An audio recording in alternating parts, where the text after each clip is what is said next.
In this video, I'm going to show you how to create your custom audience based on your mailing list. Now, this video is recorded separately from the other video on how to create your custom audience for the purpose of doing retargeting, because there's a chance that you are starting out brand new and I don't expect you to have a list if you're just starting out. However, if you've already been in business for some time, you have a list of your customers somewhere, it could be a database, and especially their email address, then guess what? You have a massive advantage where with it, you can not only run advertisements straight to your existing list of subscribers and customers, you can also create a lookalike audience. And what does lookalike audience mean is that with the data that you give to Facebook, Facebook can then run through it and then seek out other similar customers or similar people like the email addresses that you give.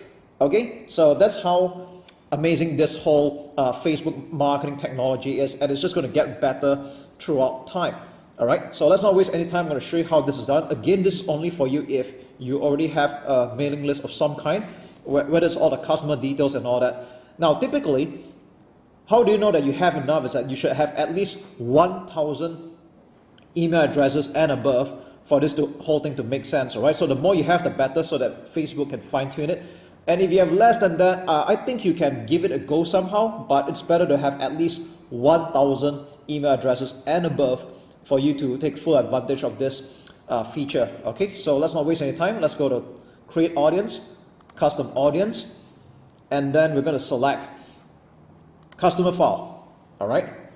Now there are a few options here. If you're using MailChimp, then obviously you choose this, but most of the time you'll be using this add customers from your own file or copy and paste data. Okay. So over here, you are expected to upload your CSV or text file. Now, whether you're using Aweber, GetResponse, or any autoresponder service, you can import the CSV file. So the CSV file includes all the data of your subscribers or your customers. So incidentally, I have one that I would like to add right now, and I'm doing this example for you. So I'm going to click Upload File, and this is the CSV file that I had just downloaded from my Aweber account for a particular list. This is a local mailing list. I'm going to add it in, and then okay, you can give it a name. So right now it's in gibberish. It's better to give it a proper name, so I'm going to call it subscribers Happy Ads Local, and that's the source of this subscribers data. Okay, people that subscribe to Happy Ads Local, bracket Malaysia, because this is a local business. Okay, so I forgot original data source. Select the origin of this upload can be from customers and partners, direct from customers. So since mine is direct, I'm going to choose this one. Okay, and that's true because Facebook does not like spam at all, and you don't want to ruin the don't try to game the system. That's what I'm saying. Okay, direct from customers. Now this button is selectable. Let's click next, and then over here, now don't panic when you see this. Okay, basically what it's trying to do is it's trying to make sense of what the names are about. So the names, okay, you just want to match the data to all these things that the Facebook has picked up. So this looks like names. I'm going to call it first name. Message number, this is not important. It's not correct. So do not upload anything that doesn't make sense. We just don't upload it. Okay. So I'm just not going to upload this as well. I'm going to leave almost all this alone. This is IP address. Okay, there's no such thing as IP address here. Okay, web form, let's leave that alone. Country is correct. This is a city.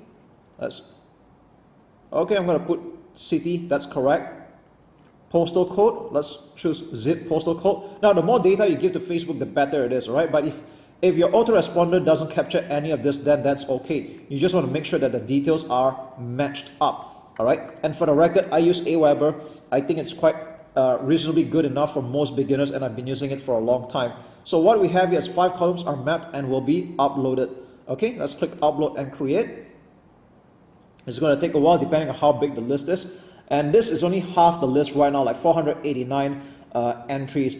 So again, like I said, it's better to have at least 1,000 and above, and I just add this throughout time. All right, so there you go. This is how you add your customers or your subscriber list to Facebook, and with this you can start you can see there's some suggestions here already. You can create an ad to target these people right away, or you can create a lookalike audience, which I'm going to share in a separate video. Let's click done, and we're done here.